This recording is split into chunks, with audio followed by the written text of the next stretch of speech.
Hello friends, स्वागत है आपका एडुटेरिया पे। आज जो मैंने ये वीडियो शुरू किया है ये है मौलिक अधिकार। कॉन्स्टिट्यूशन का एक बहुत ही इंपॉर्टेंट चैप्टर है मौलिक अधिकार। बहुत सारे क्वेश्चन इस चैप्टर से बनते हैं और अलग अलग एग्जाम में पूछे जाते हैं। पढ़ना तो बहुत आसान है, सभी लोग पढ़ते हैं, आप लोगों ने भी पढ़ा होगा, लेकिन भूलने की आदत की वजह से कई बार हमको इसको बार बार पढ़ना पड़ता है। तो हम लोग आज कोशिश करेंगे कि इसको कैसे पढ़ें ताकि लंबे समय तक याद रख सके और क्वेश्चन अधिक से अधिक सही बने, खास करके एग्जामिनेशन हॉल में। ठीक है, तो चलिए इसी को शुरू करते हैं और देखते हैं कि क्या ये पसंद आता है आप लोगों को या नहीं। चलिए, सबसे पहले हम लोग आते हैं मौलिक अधिकार या मूल अधिकार किसे कहते हैं। यह जनता को प्रदत्त संविधान द्वारा वैसे अधिकार हैं जो उनके हितों का संरक्षण करते हैं। तो जनता को प्रदत्त अधिकार को ही हम लोग मौलिक अधिकार के रूप में जानते हैं। ठीक है, भारतीय संविधान में इसका वर्णन भाग 3 और अनुच्छेद 12 से 35 के बीच किया गया है। तो आपको ये एक याद रखना है पॉइंट कि भारतीय संविधान में इसका वर्णन कहाँ किया गया है, क्योंकि इस वर्णन से भी कई बार छोटे छोटे ऑब्जेक्टिव्स बनते हैं। तो भारतीय संविधान में इसका वर्णन भाग 3 में और अनुच्छेद 12 से 35 के मध्य किया गया है। इसे यूएसए यानी अमेरिका के संविधान से लिया गया है। कहाँ से लिया गया है?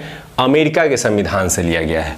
और इस भाग को यानी भाग 3 को या मौलिक अधिकार को मैग्ना कार्टा के नाम से जाना जाता है। यहां से क्वेश्चन बनता है कि किस भाग को मैग्ना कार्टा के नाम से जाना जाता है या किस अधिकार को मैग्ना कार्टा कहा जाता है। तो मौलिक अधिकार को मैग्ना कार्टा कहा जाता है। मैग्ना कार्टा क्या है, यहां से क्वेश्चन बनता है। मैग्ना कार्टा वास्तव में ब्रिटेन से आई हुई अवधारणा है। सबसे पहले ब्रिटेन में वहां के राजशाहियों के द्वारा कुछ मजदूरों को अधिकार दिए गए थे, उन्हीं अधिकारों को मैग्ना कार्टा कहा जाता है। और कभी भी किसी को अधिकार से संबंधित बात आती है तो उस शब्द को मैग्ना कार्टा के साथ जोड़ दिया जाता है। इसीलिए भारतीय संविधान में सबसे जो महत्वपूर्ण है वह है मौलिक अधिकार, और इस मौलिक अधिकार संबंधी बात को मैग्ना कार्टा के रूप में व्यक्त किया जाता है। तो आपसे क्वेश्चन पूछेगा भारतीय संविधान का मैग्ना कार्टा क्या है, तो भाग 3 है या मौलिक अधिकार है। ठीक है, तो मैग्ना कार्टा से ज्यादा क्वेश्चन नहीं बनेंगे, एक ही क्वेश्चन बनेगा किस भाग को मैग्ना कार्टा कहते हैं। आगे आते हैं कि भारतीय संविधान में मूल रूप से 7 मौलिक अधिकार हमें प्रदत्त किए गए थे, लेकिन 44वें, याद रखेंगे दोस्तों, 44वें संविधान संशोधन 1978 द्वारा एक मौलिक अधिकार संपत्ति के अधिकार को हटा दिया गया और वर्तमान में इसे अनुच्छेद 301 के तहत कानूनी अधिकार बना दिया गया। तो आपको यहाँ कई पॉइंट्स आ जाएंगे। पहला, प्रारंभिक रूप में 7 मौलिक अधिकार थे, वर्तमान में 6 है। किसे हटा दिया गया? संपत्ति के अधिकार को हटा दिया गया। किस संशोधन द्वारा हटाया गया? 44वें संविधान संशोधन 1978। कई बार स्टूडेंट यहाँ भी कंफ्यूज रहते हैं कि 42वें में हटाया गया था या 44वें में। आप एकदम कंफर्म कर लें इसको याद रखने के लिए कि 44 और 44वें संविधान संशोधन में इसे हटाया गया और इसे अनुच्छेद 301 के तहत कानूनी अधिकार के रूप में रख दिया गया। ठीक है, अब ये कानूनी अधिकार क्या होते हैं और ये मौलिक अधिकार क्या होते हैं, तो आप पढ़ेंगे कि मौलिक अधिकार वे अधिकार है जिन्हें संविधान द्वारा संरक्षण प्राप्त है और इसके संबंध में सुप्रीम कोर्ट और हाई कोर्ट रीट जारी कर सकते हैं। लेकिन इन कानूनी अधिकारों के संबंध में रीट जारी नहीं होते हैं। बस इन्हीं कुछ अंतरों के कारण इसे मौलिक अधिकार की सूची से निकाल कर कहाँ रख दिया गया? कानूनी अधिकार की सूची। इस प्रकार वर्तमान में हमारे पास 6 मौलिक अधिकार बचे हैं। इन्हीं 6 मौलिक अधिकारों का अध्ययन हम लोग इस चैप्टर के दौरान करेंगे। सबसे पहले ये 6 का क्रम से आपको नाम याद होना चाहिए। पहला, समता या समानता का अधिकार, इसका वर्णन अनुच्छेद 14 से 18 के बीच किया गया है। दूसरा, स्वतंत्रता का अधिकार, इसका वर्णन 19 से 22 के मध्य किया गया है। तीसरा, शोषण के विरुद्ध अधिकार, इसका वर्णन 23 से 24 के मध्य किया गया है। चौथा, धार्मिक स्वतंत्रता, का अधिकार, इसका वर्णन 25 से 28 के मध्य किया गया है। 5वां सांस्कृतिक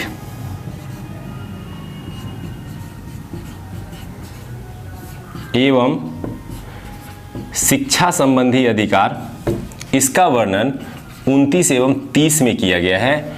और 6ठा संवैधानिक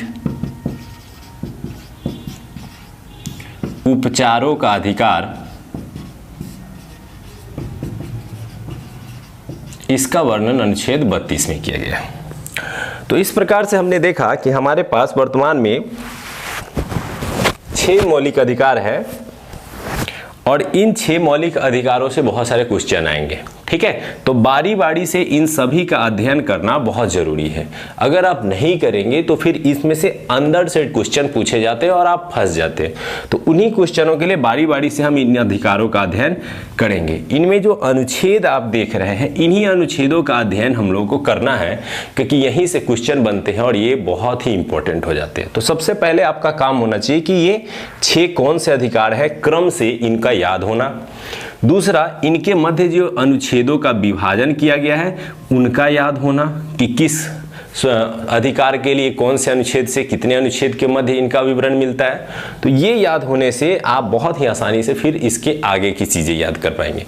तो 6 क्रम से याद कर लेंगे: समानता, स्वतंत्रता, शोषण के विरुद्ध, धार्मिक स्वतंत्रता, सांस्कृतिक एवं शिक्षा और संवैधानिक उपचारों का अधिकार। अब आइए हम लोग इसका पार्टिकुलरली रूप से सभी का अध्ययन करेंगे और देखेंगे कि कैसे हम लोग क्वेश्चन को बड़ी ही आसानी से याद रख सकते हैं। सबसे पहले हम लोग शुरू करते हैं समता या समानता का अधिकार।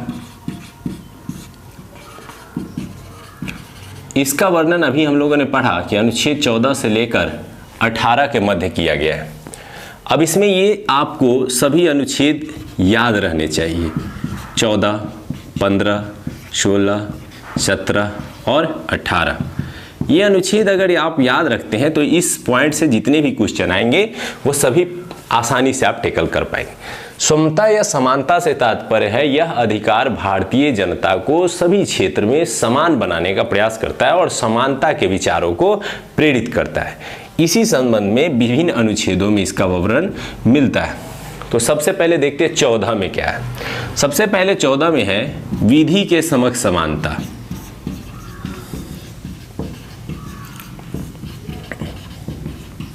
विधि के समक्ष समानता यानी कानून के नजरों में सभी एक बराबर है।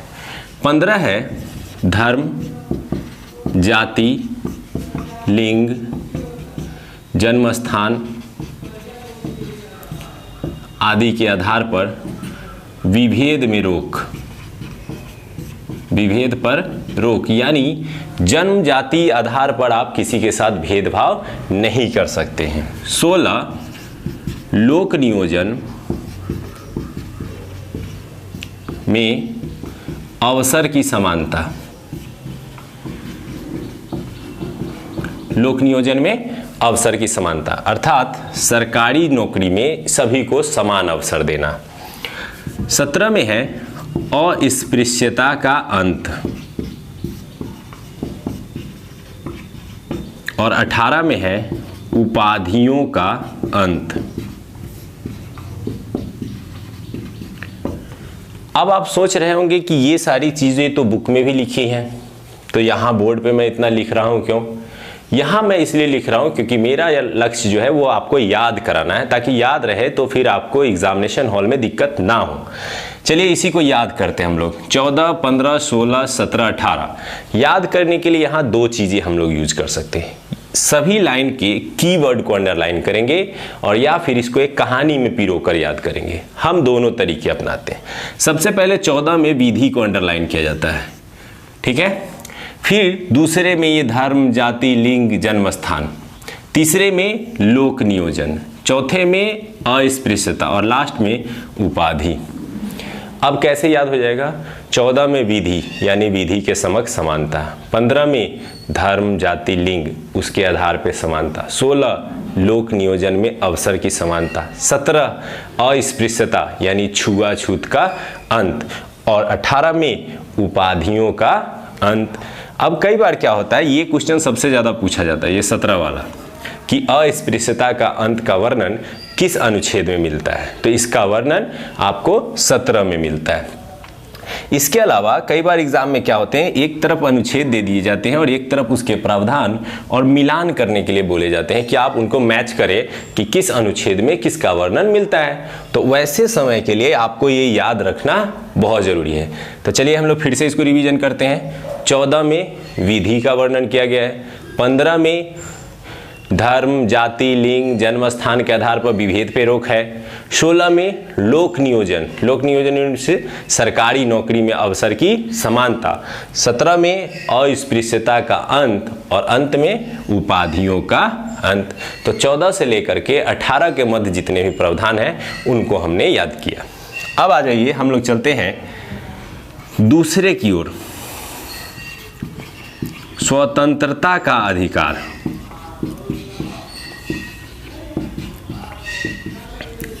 स्वतंत्रता का अधिकार में है, इसका वर्णन अनुच्छेद 19 से 22 के मध्य किया गया। इसका विवरण 19 से 22 के मध्य किया गया है। तो सबसे पहले हम लोग अनुच्छेद 19 का अध्ययन करेंगे। इससे पहले हम लोग थोड़ा जान लेते हैं कि स्वतंत्रता का अधिकार क्या होता है। स्वतंत्रता का अधिकार वह अधिकार है जो भारतीय जनता को संविधान द्वारा दिया गया है ताकि स्वतंत्र रूप से वह अपने व्यक्तित्व का विकास कर सके, ताकि उसके विकास के माध्यम से देश का विकास संभव हो सके। तो इसके लिए ये 19 से 22 के बीच कई चीज़ें जोड़ी गई हैं। तो इन्हीं में हम लोग सबसे पहले देखते हैं 19 में है अभिव्यक्ति की आज़ादी, अभिव्यक्ति की स्वतंत्रता। अभिव्यक्ति की स्वतंत्रता से तात्पर्य है अपने मन के भाव और व्यक्तित्व के विकास के लिए कार्य करना या फिर उसके संबंध में स्वतंत्रता प्राप्त करना। अब इस अभिव्यक्ति की स्वतंत्रता को भी कई भागों में डिवाइड कर सके देख सकते हैं। चलिए दोस्तों, इसको मैं मिटा देता हूं ताकि हम इसको अच्छे से समझ पाएं।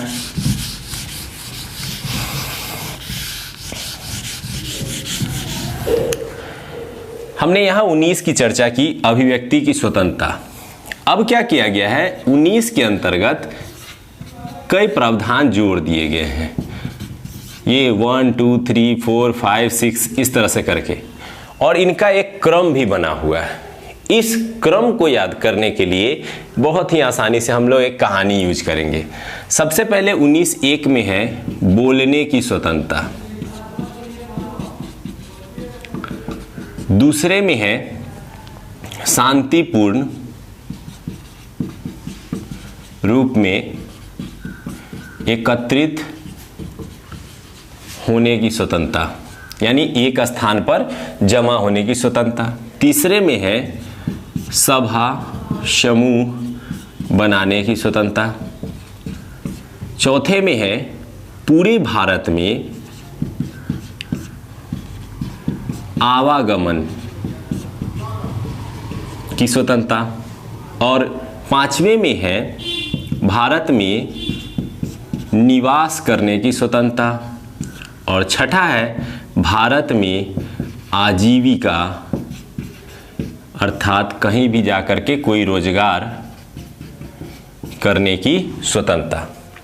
अब कहिएगा ये तो आपको याद है, चलिए आपको भी याद करवाते हैं। 19 के अंतर्गत 6 हैं।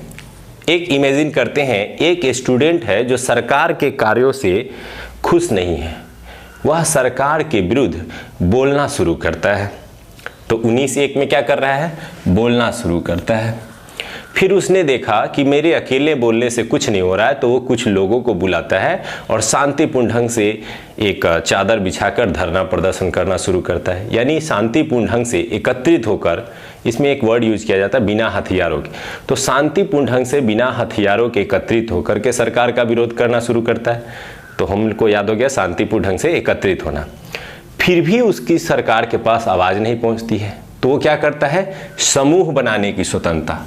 तो वो क्या करता है, एक सभा या समूह बनाता है और फिर सरकार के पास आवाज पहुंचाने की कोशिश करती है। फिर भी उसकी आवाज सरकार तक नहीं पहुंचती है, तो क्या करता है, पूरे भारत में आवागमन घूम घूम कर सरकार के विरुद्ध प्रयास करने लगता है और फिर भी उसको सफलता नहीं मिलती है। तो चौथा में आ जाते हैं कि भारत में आवागमन, यानी पूरे भारत में घूम लेता है वो। अब जब वह कहीं घूम रहा है तो साथ ही साथ वह बाहर जाकर के क्या करेगा, निवास करेगा। तो पूरे भारत में कहीं भी निवास करने की स्वतंत्रता, और जब कहीं निवास कर लेता है तो उसको भोजन भी चाहिए, अर्थात वहाँ किसी भी प्रकार का वह आजीविका या रोजगार करने की स्वतंत्रता। तो इस तरह से हमने एक कहानी में याद किया कि कैसे वह पहले बोलता है, फिर शांतिपूर्ण ढंग से एकत्रित होता है, फिर सभा बनाता है, फिर पूरे भारत में आवागमन की स्वतंत्रता प्राप्त करता है, फिर कहीं जाकर निवास कर सकता है और फाइनली किसी भी क्षेत्र में जाकर किसी भी आजीविका को अपनाने की स्वतंत्रता। तो ये 19 के तहत आप ये 6 पॉइंट को क्रमशः याद रखेंगे। इसमें हमेशा याद रखेंगे अपवाद जम्मू कश्मीर। जब भी कोई भी क्वेश्चन आए और वहाँ पर अपवाद की श्रेणी आए तो हम जम्मू कश्मीर ही उत्तर देते हैं। इसका कारण है अनुच्छेद 370 के तहत कई विशेष प्रावधान जम्मू कश्मीर को मिले हुए हैं। यही कारण है कि इसका अपवाद जो है वो हमेशा क्या होगा, जम्मू कश्मीर, अर्थात आप जम्मू कश्मीर में जाकर के फाइनली निवास नहीं कर सकते हैं। खैर, अपवाद वाले क्वेश्चन के लिए आप जम्मू कश्मीर तैयार रहेंगे। अब आ जाते हैं, हम लोग आगे बढ़ते हैं, अनुच्छेद 20 के पास आते हैं। अनुच्छेद 20 में अपराध के दोष सिद्धि के संबंध में संरक्षण। यह क्या है कि यदि आप अपराध के हैं या अपराधी बनाए जाते हैं या किसी को अपराधी बना दिया जाता है तो उस अपराधी को भी 3 प्रकार के अपने दोष से बचने के लिए या दोष के संबंध में संरक्षण दिए गए। यह क्या है, इन्हीं को याद करना है। इसमें 1, 2 और 3 करके हम पॉइंट देखेंगे। इसमें होता है कि अगर कोई अपराधी है तो पहला इसका है कि उसे उसी समय के कानून से सजा दी जाएगी जो उसके अपराध करते समय कानून था। यानी अगर कोई व्यक्ति 2015 में अपराध करता है और उस अपराध के लिए 6 माह के सजा का प्रावधान था और बाद में 2017 में उसके लिए 5 वर्ष सजा का प्रावधान कर दिया गया, तो चूंकि उसने यह अपराध 2015 में किया था इसलिए उसको 6 माह की ही सजा होगी। अब जब 2017 से कोई इस अपराध को करेगा तभी उसको 5 वर्ष की सजा होगी। अर्थात पहला उसको अधिकार यह है कि उसको उसी समय जो कानून बना हुआ था उसी के आधार पर सजा दी जाएगी। दूसरा उसका ये है कि उसको खुद के विरुद्ध गवाही देने के लिए बाध्य नहीं किया जाएगा। यानी अपराधी को यह बार बार नहीं बोला जा सकता है कि तुम यह खुद के विरुद्ध गवाही दो कि तुमने यह अपराध किया है, तो खुद के विरुद्ध गवाही देने के लिए बाध्य नहीं किया जाएगा। और तीसरा है, एक अपराध के लिए एक ही बार सजा दिया जा सकता है। यदि किसी ने एक बार कुछ पैसे चोरी किए हैं तो उसको उस पैसे चोरी के लिए एक ही बार सजा मिलेगी। ऐसा नहीं होगा कि बार बार पुलिस पकड़ के उसी को जेल ले जाती है और बार बार उसको एक ही अपराध के लिए सजा दिला रही है। तो अपराध के संदर्भ में 3 संरक्षण उसको प्राप्त है, आसानी से याद कर सकते हैं। पहला है, उसे उसी कानून के तहत सजा मिलेगी जो अपराध करते समय था। दूसरा, उसको खुद के विरुद्ध गवाही देने के लिए बाध्य नहीं किया जाएगा। तीसरा, उसको एक अपराध के लिए एक ही बार सजा मिलेगा, बार बार नहीं। ठीक है, तो उम्मीद करते हैं ये 20 याद हो गया होगा। अब आते हैं हम लोग 21 के पास।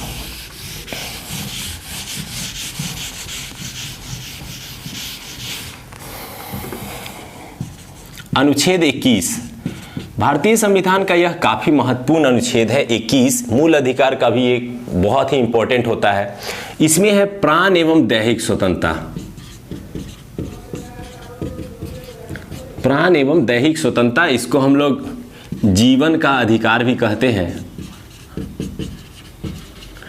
भारतीय संविधान में प्रत्येक व्यक्ति को जीवन का अधिकार अनुच्छेद 21 के तहत ही प्राप्त है और बार बार सुप्रीम कोर्ट और हाई कोर्ट ने अपने निर्णयों में क्या किया है, इस अधिकार को विस्तृत करते हुए और बढ़ा दिया है। जैसे कई बार स्वच्छ पानी पीना भी मानव का अधिकार है अनुच्छेद 21 के तहत, स्वच्छ वायु में जीना भी अधिकार है अनुच्छेद 21 के तहत, भोजन को प्राप्त करना भी मानव का अधिकार है अनुच्छेद 21 के तहत। और जस्ट आपको याद होगा कि पिछले साल का ही न्यूज़ है कि सुप्रीम कोर्ट ने यह फैसला दिया था कि निजता अब मानव का मौलिक अधिकार है, और वह निजता अधिकार भी किस अनुच्छेद के तहत जोड़ा गया, 21 में शामिल कर दिया गया कि निजता का अधिकार अनुच्छेद 21 के तहत मौलिक अधिकार की श्रेणी में है। तो इसका विस्तार बार बार हुआ है, और इस विस्तार से जुड़े हुए क्वेश्चन को बहुत ज़्यादा है इसमें कि क्या क्या शामिल किया। तो चिकित्सा प्राप्त करना, विदेश घूमना, ये सारे अब क्या हो चुके हैं, अनुच्छेद 21 के तहत प्राण एवं दैहिक स्वतंत्रता के अंग बन चुके हैं। तो आपको याद रखना है अनुच्छेद 21 में क्या है, तो प्राण एवं दैहिक स्वतंत्रता है, अर्थात जीवन का अधिकार है। अब आ जाते हैं 21A के पास। 21A भारतीय संविधान में प्रारंभ में नहीं था, इसे 86वें संविधान संशोधन 2002 द्वारा जोड़ा गया। याद रखेंगे दोस्तों, 86वें संविधान संशोधन 2002 में इसे जोड़ा गया। अब याद करना बहुत आसान है, 86वें संविधान संशोधन 2002 में इसे जोड़ा गया, और इसमें रखा गया प्रावधान कि 6 से 14 वर्ष के बच्चों को अनिवार्य एवं निःशुल्क शिक्षा का अधिकार है। यानी प्रत्येक 6 से 14 वर्ष के बच्चों को, पूरे भारत के बच्चों को अनिवार्य रूप से भारत सरकार शिक्षा देने के लिए उनको बाध्य है, 6 से 14 वर्ष के बच्चों को। और यह किस अनुच्छेद के तहत जोड़ा गया, 21A के तहत जोड़ा गया। और इसे किस संशोधन द्वारा जोड़ा गया, तो 86वें संविधान संशोधन 2002 द्वारा जोड़ा गया। ठीक है, बहुत आसान है, इसको याद रखना। चलिए अब आते हैं हम लोग अनुच्छेद 22 के पास। अब आप सोच रहे हैं 20 को ये मिटा नहीं रहे हैं, 21 वाला मिटा रहे हैं। इसका कारण है कि बहुत सारे स्टूडेंट इस 22 और 20 के बीच कंफ्यूज होते रहते हैं, ये 20 और 22 के बीच। 20 में है अपराध में दोष सिद्धि के संबंध में संरक्षण, और 22 में है गिरफ्तारी के संबंध में संरक्षण। तो कई बार स्टूडेंट क्या कंफ्यूज हो जाते हैं कि गिरफ्तारी 20 में था कि गिरफ्तारी 22 में था, अपराध 20 में था या अपराध 22 में था। तो बहुत आसानी से याद कर सकते हैं कि पहले अपराध करेंगे तभी गिरफ्तारी होगी। ऐसा कभी नहीं हो सकता है कि पहले लोगों को गिरफ्तार कर लिया जाए और वो बाद में अपराध करे। तो इसलिए बहुत आसान है याद करना, पहले अपराध, तो 20 में क्या होगा, अपराध, और 22 में क्या होगा, गिरफ्तारी। तो गिरफ्तारी के संदर्भ में संरक्षण। यहाँ पर आपको समझना ये है कि यदि आपने कोई गुनाह किया है या नहीं किया है, और अगर आपको पुलिस पकड़ने आती है, तो उस समय आपको 3 अधिकार अनुच्छेद 22 के तहत संविधान प्रदान करता है। और यह 3 क्या है, इसी को समझेंगे। पहला, कारण पूछने का अधिकार। जब भी आपको गिरफ्तार किया जाता है तो आप कारण पूछ सकते हैं कि मुझे किस जुर्म के लिए गिरफ्तार किया जा रहा है। दूसरा, 24 घंटे के अंदर अपराधी को, गिरफ्तार किए गए हुए व्यक्ति को नज़दीकी मजिस्ट्रेट के सामने यानी न्यायपालिका के सामने उपस्थित कराना होगा। 24 घंटे के अंदर उपस्थित कराना होगा, लेकिन इसमें एक शर्त जोड़ दिया गया है कि आवागमन का समय नहीं जोड़ा जाएगा। ठीक है, तो 24 घंटे के अंदर उसको न्यायपालिका या मजिस्ट्रेट के समक्ष जो है उपस्थित कराया जाएगा। और तीसरा है, उसे मनपसंद कानूनी सलाह लेने की परमिशन होगी। जिसको गिरफ्तार किया जा रहा है उसको कानूनी सलाह लेने के लिए छोड़ दिया जाएगा, अर्थात वह अपने मनपसंद वकील को जो है वह हायर कर सकता है और वकील से सलाह ले सकता है कि इस कंडीशन में हमें क्या करना चाहिए जब हमारी गिरफ्तारी की जा रही है। तो बड़ी ही आसानी से आप ये 20 को भी याद रख सकते हैं और 22 को भी याद रख सकते हैं। 20 में हमने देखा था अपराध के लिए भी 3 प्रकार के संरक्षण है, यानी आपने अपराध कर दिया है, आपको न्यायपालिका में ले जाया गया है तो क्या होगा। और 22 में हम देख रहे हैं यदि आपकी गिरफ्तारी हो रही है तो क्या 3 प्रकार की अधिकार आपको प्राप्त है। तो आसानी से हमने देखा स्वतंत्रता के अधिकार के तहत 19 जहां अभिव्यक्ति की आज़ादी हमने पढ़ी, 20 जहां हमने अपराध के दोष सिद्ध के संदर्भ में पढ़ा, 21 जहां प्राण एवं दैहिक स्वतंत्रता पढ़ा, 21A जहां हमने 6 से 14 वर्ष के बच्चों के लिए अनिवार्य और निःशुल्क शिक्षा के विषय में पढ़ा, और 22 गिरफ्तारी के संदर्भ में संरक्षण के लिए पढ़ा। तो इसको हम लोग मिटाते हैं दोस्तों। अब तीसरे अधिकार की ओर आते हैं।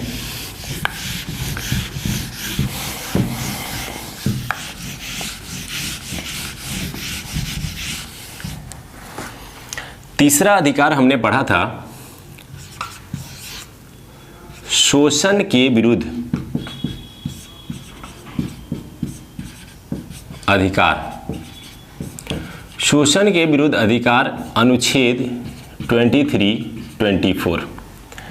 अब यहाँ याद करना बहुत आसान होगा। अनुच्छेद 23 में हम लोग देखते हैं क्या है और अनुच्छेद 24 में देखते हैं हम लोग क्या है। देखिए शोषण क्या है। शोषण किसी भी व्यक्ति का किसी भी प्रकार से अगर शोषण होता है तो उसके विरुद्ध ही यह अधिकार दिए गए हैं। यह शोषण 2 में हो सकते हैं, या तो बड़े युवा वर्ग में होता है, नहीं तो छोटे बच्चों का शोषण होता है। दोनों को अलग अलग कैटेगराइज कर दिया गया है। यहाँ 23 में क्या है कि मानव व्यापार, यानी मनुष्य का व्यापार नहीं कर सकते हैं, बालात श्रम यानी जबरन मजदूरी नहीं करवा सकते हैं, बंधुआ मजदूरी नहीं करवा सकते हैं। इस प्रकार के जो शोषण के विरुद्ध संरक्षण दिया गया है वह स्पेशली किस अनुच्छेद के तहत 23 मानव व्यापार पे रोक लगाना, बालात श्रम, जबरदस्ती श्रम या बंधुआ मजदूरी जैसे प्रावधान को रोका गया है। किस अनुच्छेद के तहत 23 के तहत। और 24 को याद करना और आसान है। इसमें है 14 वर्ष से कम उम्र के 14 वर्ष से कम उम्र के बच्चों को कहीं भी कारखाने में, खानों में काम करने पर रोक लगाया गया है। और इसको कैसे याद करेंगे, यहाँ 24 है, यहाँ 14 है, तो दोनों क्या दिख रहे हैं एक जैसे। 24 यहाँ 4, यहाँ 4, 10 का डिफरेंस। तो ये 24 में दिया गया है 14 वर्ष से कम उम्र के बच्चों को। होता क्या है, मैं बार बार इस पे क्यों जोर दे रहा हूँ, क्योंकि जब आप एग्जामिनेशन हॉल में जाएंगे तो जरूरी नहीं होता है कि सेम पॉइंट पढ़ के गए हैं, बहुत पहले पढ़े रहेंगे। तो क्या होगा, आपको इतना तो जरूर याद रहेगा कि शोषण के विरुद्ध अधिकार हमने 23-24 में पढ़ा था, ये 14 वर्ष वाला हमने 23 में पढ़ा था या 24 में। तो इस कंफ्यूजन से बचने के लिए मैं इसको बार बार कोड कर रहा हूँ कि यहाँ 24 यहाँ 14। तो आसानी से याद हो गए कि अनुच्छेद 24 में कहा गया है कि 14 वर्ष से कम उम्र के बच्चों, तो जैसे ही 23 बच जाता है तो वहां हो जाएगा बड़े लोग, यानी कि जहां मानव व्यापार हो रहा है, जहां बंधुआ मजदूरी जैसी समस्या है, उस पर रोकथाम लगाया जाता है। किस अनुच्छेद के तहत 23 के तहत। कुछ दोस्तों ने कमेंट किए थे, मैसेज किए थे कि सर आपको पसीना बहुत आता है, गर्मी फेस करते हैं, अभी भी गर्मी लग रही है। तो दोस्तों बात यह है कि मैं फ़ैन इसलिए नहीं चलाता हूं क्योंकि फ़ैन चलाने से जो साउंड क्वालिटी है बहुत ख़राब हो जाती है, फिर आप इसको अच्छे से सुन नहीं पाएंगे। और मेरा जो उद्देश्य है कि आपको अच्छे से सुनाई दे, अच्छे से समझ आए, अच्छे से याद हो, वो पूरा नहीं होगा। तो उन उद्देश्यों के लिए थोड़ा पसीना सहना पड़ता है, तो मुझे कोई प्रॉब्लम नहीं है, आप भी इंजॉय करें। चलिए उम्मीद करते हैं ये पसंद आ रहा होगा। फिलहाल मैं अभी ये 3 ही पर अधिकार बताता हूँ। जस्ट मेरा नेक्स्ट वीडियो आएगा, उसमें मैं 3 अधिकार और रीट के बारे में बताऊंगा कि कैसे सुप्रीम कोर्ट इन रीट के माध्यम से इन अधिकारों को संरक्षित करते हैं। ठीक है, उम्मीद करते हैं ये 3 याद हो गए होंगे। इसको 2 बार देख करके याद करके रखिए। नेक्स्ट वीडियो जल्द ही आ रहा है आपके सामने, उसमें आप आसानी से फिर बाकी 3 को याद कर सकेंगे। Thank you.